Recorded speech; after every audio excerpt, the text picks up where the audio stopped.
जरा भी नैतिकता है तो मुझे लगता कि शर्म होनी चाहिए इन सारी बातों जो हमको नसीहत दे रहे हैं। एक एक का भाषण रिकॉर्डेड है हमारे पास। नैतिकता अगर माननीय मुख्यमंत्री जी जरा भी है तो आप माफी मांगिए प्रदेश की जनता से और महिलाओं से, प्रदेश की जनता से कि हमने झूठ बोल करके सत्ता हासिल की है। माफ करिए, ये हमारे बस में नहीं है।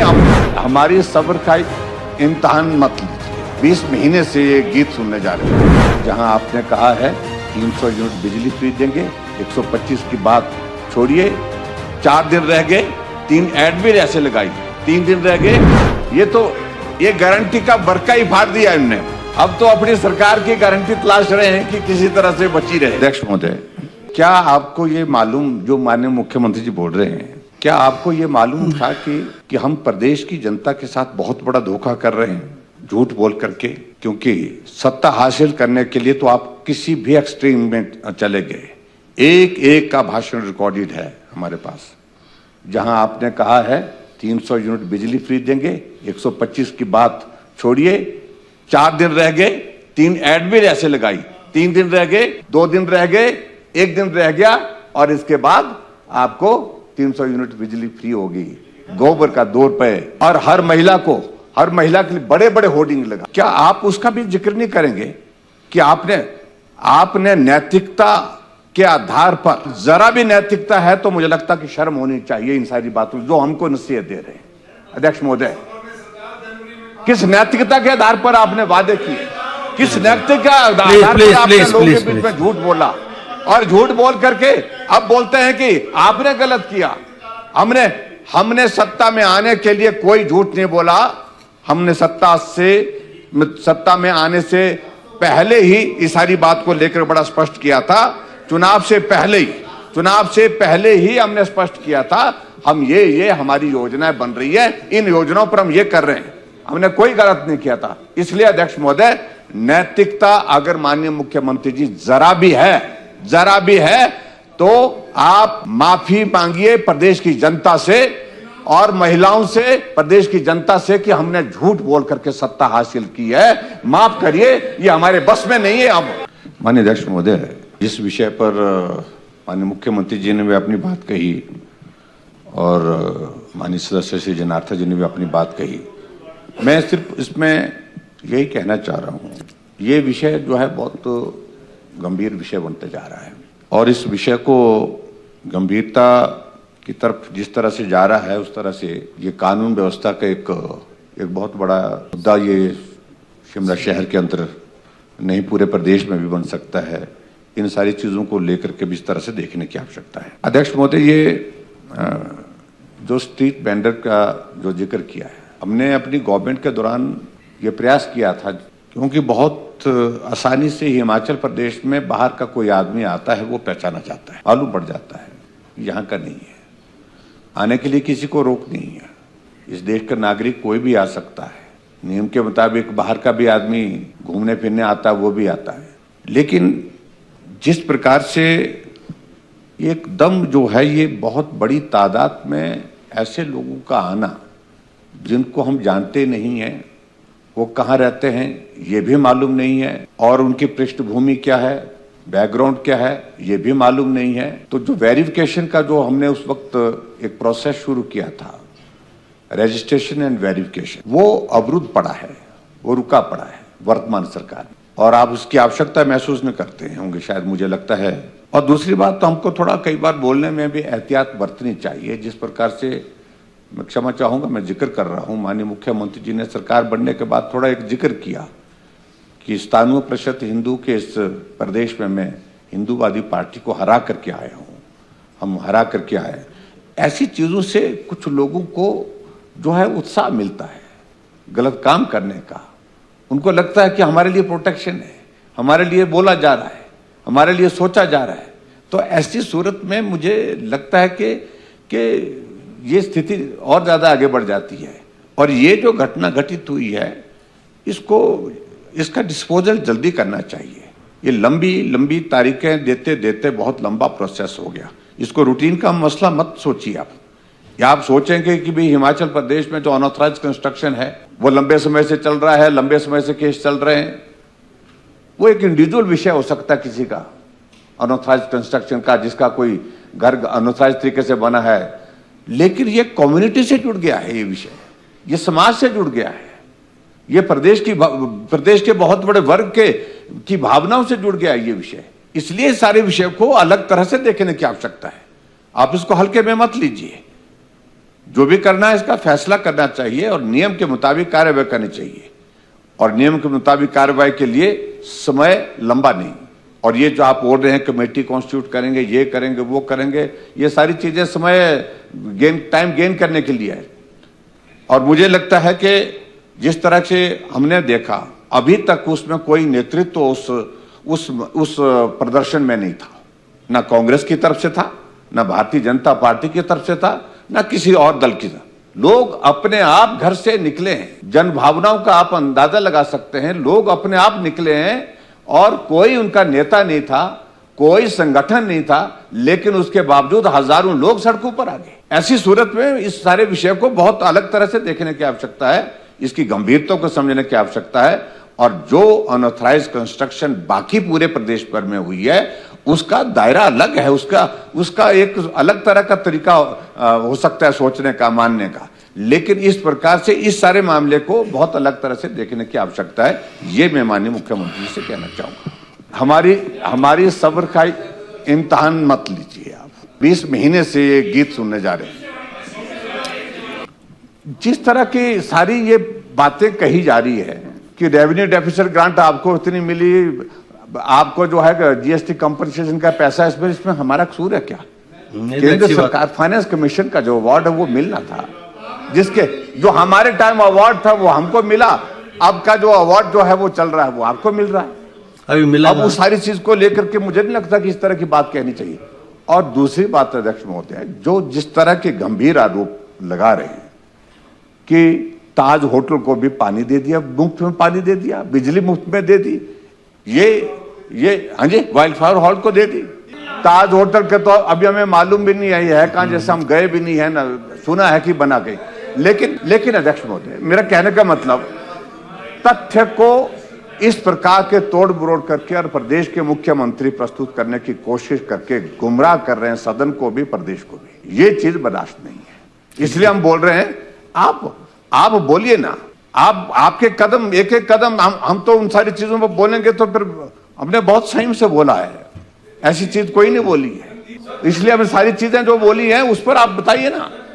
आपका वाटर सेस से कितना इनकम हो गया आपका, के दूसरे रेवेन्यू जनरेट कितना, जितना ये सारी चीजें, एक खर्चे बंद करने की 1 महीना तक मंत्रिमंडल का गठन नहीं किया, ऐसा बता रहे। तो इसमें कौन सा बड़ा आसान किया? सीपीएस तो 6 बना दिए, 6 करोड़ रुपए वकीलों को पैसा दे दिया दिल्ली से, यहां शिमला में उनकी कुर्सी बचाने के लिए।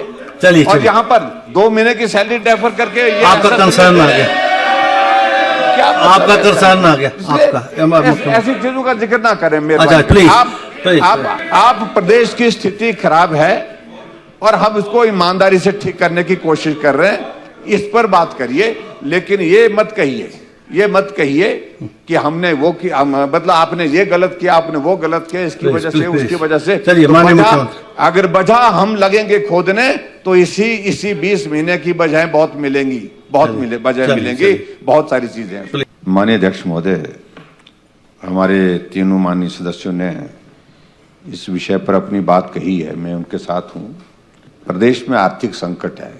उद्योग मंत्री जी, हमें थोड़ा बात करने दीजिए जरा। वक्त नहीं मिलता आप लोगों को बात करने का। क्या अब जब हम बोलते हैं तब आप किसी को बुला करके आप वहां बिठा देते हैं और बात करना शुरू कर देते हैं, चर्चा करने के लिए बाकी वक्त बहुत निकालिए आप बाकी। अध्यक्ष महोदय, जब से सरकार बनी है, सुख की सरकार, व्यवस्था परिवर्तन, ताबड़तोड़ गरीब लोगों के ऊपर जो है वो बोझ डालने की कोशिश हो रही है।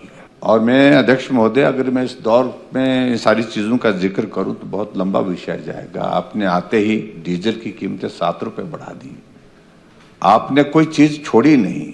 बिजली 125 यूनिट फ्री देते थे, आपको लगा कि आर्थिक संकट है, एक अच्छा बहाना है। इस वक्त जो है वादा, तो आप सत्ता में यहाँ बैठे हैं, उस वादे के मुताबिक बैठे हैं जब आपने कहा था कि 300 यूनिट बिजली फ्री देंगे, 300 यूनिट बिजली फ्री, उसकी वजह से यहाँ बैठे हैं। और खैर आपने वो वजहों का तो आपने जो है वो अब तमाशा ही बना दिया, उन सारी चीजों का जिक्र क्या करना। लेकिन हम कह रहे हैं कि आर्थिक स्थिति प्रदेश की ठीक नहीं है, तो इसका मतलब ये नहीं है कि गरीब आदमी की कमर ही आप तोड़ दें। आपने पानी का रेट जहां 10 रुपए एक नलके का होता था, आपने उसको कितना बढ़ा दिया, 100 रुपए कर दिया। आपकी टूटी चले च ना चले, यानी नल चले च ना चले, लेकिन 100 रुपए हर आदमी को जिसके घर में नल लगा है आंगन में, घर में, उसको आपको देना पड़ेगा। क्या इसको आप आर्थिक बोझ नहीं मानते हैं उस गरीब आदमी के लिए? आपने बिजली का 125 यूनिट जो है वो बंद कर दिया, और पर्टिकुलरली एक सेक्शन के लिए जिस सेक्शन का आपने जिक्र किया, जो कैटेगरीज आपने तय की। लेकिन उसके बाद तो अब रहम करना चाहिए था थोड़ा। 20 महीने से आपने किसी वर्ग पर रहम नहीं किया इस प्रदेश में, और इस बिल के लाने के साथ साथ में आपके यहां पर इस बात को लेकर साफ संदेश है कि आपके दिल में दया का भाव ही नहीं है। किसके ऊपर यह बोझ पड़ेगा? ठीक कहा विक्रम जी ने, इंडस्ट्री तो नमस्ते करके चले गई। हिमाचल प्रदेश में अध्यक्ष महोदय इंडस्ट्री आने का सबसे बड़ा अट्रैक्शन था कि एश्योर्ड पावर सप्लाई मिलती है और सस्ती पावर सप्लाई मिलती है। ये दो वजह बहुत बड़ी वजह थी, जिसकी वजह से बहुत बड़ी, हालांकि हमारा कनेक्टिविटी जो है इंडस्ट्री को जितनी चाहिए, जिस तरह की चाहिए, उस तरह की नहीं है। ना रेल आती है, और बाकी सड़कों की हालत में आप देख रहे हैं, अब सुधार हो रहा है उन चीजों में। लेकिन उसके बावजूद भी सस्ती बिजली मिलेगी और assured power supply Himachal Pradesh में मिलेगी, इसलिए इंडस्ट्री हिमाचल प्रदेश में आई। अब हम पावर सेक्टर में जो है, हाइडल सेक्टर में हमारा जनरेशन जो है पावर कितना ज्यादा है, हम दूसरे पावर सरप्लस स्टेट है, दूसरे स्टेट को देते हैं। लेकिन उसके बावजूद भी अध्यक्ष महोदय, आज पंजाब में हमसे सस्ती हो गई बिजली, हरियाणा में सस्ती हो गई, उत्तराखंड में सस्ती हो गई, उत्तर प्रदेश में सस्ती बिजली दे रहे हैं। कौन इंडस्ट्री वाला हिमाचल प्रदेश में आएगा इन्वेस्ट करने के लिए? किस बात के लिए आएगा? और इसलिए हमने क्या बिगाड़े हैं? तो इसलिए अध्यक्ष महोदय, एक तो बहुत बड़ा नुकसान इन चीजों से हो रहा है। जितना आप इस बिल को ला करके फायदा सोच रहे हैं, उससे ज्यादा, कई गुना ज्यादा आप नुकसान कर रहे हैं। और अब आपने एनवायरमेंट सेस की बात कर दी, इसमें आपने जो है मिल्क सेस की बात कर दी, क्योंकि गारंटी दे रखी है 100 रुपए भैंस का दूध और 80 रुपए गाय का दूध। 80 रुपए नहीं 80 रुपए नहीं, गाय का कम रखा है। हमारे पहाड़ के लोग नहीं, गाय का आपने 80 रुपए बोला है और भैंस का 100 रुपए बोला, आप अच्छी तरह से याद कर लेना। और गोबर नहीं, जो भी है आपने बोला है, नहीं आपसे इस बात पे नाराज है। ये गारंटी का बरका ही फाड़ दिया इन्होंने। अब तो अपनी सरकार की गारंटी तलाश रहे हैं कि किसी तरह से बची रहे। अध्यक्ष महोदय, और उस कमिट ना हमने ना पहले करा ना भी करा यार, वो आप अपने कर्मों से हुआ है आप लोगों के, छोड़िए उन सारी बातों को। अध्यक्ष महोदय, मैं उस पर जाना नहीं चाह रहा हूं। मेरे कहने का मतलब अध्यक्ष महोदय इसमें, क्योंकि आपने उसमें तो ये कहा कि जिनको जीरो बिल आएगा उनसे चार्ज नहीं करेंगे, लेकिन जीरो बिल के अलावा जो दूसरा वर्ग भी जिसके लिए आपने जो है 125 यूनिट जो है बंद कर दिए आपने फ्री पावर हिमाचल प्रदेश में, जो हमारी सरकार ने दी थी, वो भी बहुत संपन्न नहीं है। बहुत बड़ी कैटेगरी उसमें ऐसी है, बहुत बड़ी कैटेगरी उसमें ऐसी है जो बहुत मध्यम वर्ग के, जो इस हालात में नहीं है कि भाई और जो है वो उस पे आप उस पे 10 पैसे प्रति यूनिट के हिसाब से लगा रहे हैं। तो एक तो मैं आपसे ये भी जानना चाहता हूं, 10 पैसे प्रति यूनिट के हिसाब से अगर आप ये लगाना चाह रही, तो आपका रेवेन्यू जनरेट कितना होगा, कितनी जानकारी, ये भी तो आप बताइए ना कि इससे हमको इतनी इनकम होनी, ये बिल में रिफ्लेक्ट होनी चाहिए चीजें। बिल आधा अधूरा होता है आपका सबका। तो दूसरा अध्यक्ष महोदय, जो आपने ये जो काउसेस की जो बात कही है, इसमें भी आप यही से पैसे निकाल करके पूरा कर रहे हैं। शराब के ऊपर तो आपने लगाया ही लगाया है, और उसमें कल मेरे से वो छूट गया, वो हालांकि वो रेवेन्यू वाला इशू जिस पर मैं बोलना चाह रहा था, बाद में मुझे ख्याल आया छूट गया। कभी बोलेंगे उस बारे में, जो आप गलत फिगर्स यहाँ पर कोट करते हैं, जो ठीक नहीं है, मुख्यमंत्री का जो हकीकत नहीं है। तो इसलिए मैं अध्यक्ष महोदय, मैं इन दोनों जो ये आपने जो अमेंडमेंट लाई है, ये आज की परिप्रेक्ष्य में जो है वो वाजिब नहीं है, उचित नहीं है। गरीब लोगों के ऊपर और बोझ डालने का। सीमेंट की कीमत आपकी एक महीने में 40 रुपए बढ़ गई और 20 दिनों में। हाँ, और इसके अलावा आपकी सरकार में सीमेंट का एक बोरी पर 100 रुपए से ज्यादा जो है आपकी 20 महीने की सरकार में बढ़ गया। चलिए आ गया। मुकेश जी बहुत बोलते थे उस वक्त, लेकिन अब मेरा इस पर है कि भाई इतना बोझ मत डालिए बोझ। आप गरीब आदमी को बिल्कुल इस बोझ से मार देना चाहते हैं, शब्द उचित नहीं है, लेकिन मुझे लग रहा कि आपकी मंशा, आपकी भावना जो है वो पत्थर की हो गई है अब। चलिए प्लीज। और इसलिए इस बात को लेकर के इसको तुरंत वापस करना चाहिए। और इससे कितना रेवेन्यू जनरेट होता है, कितना कर आपको आपका स्टेट का रेवेन्यू जनरेट होकर के भला होने वाला है, तो मुझे लगता है कि बहुत ज्यादा नहीं है अध्यक्ष महोदय, इसलिए ये वापस लेनी चाहिए।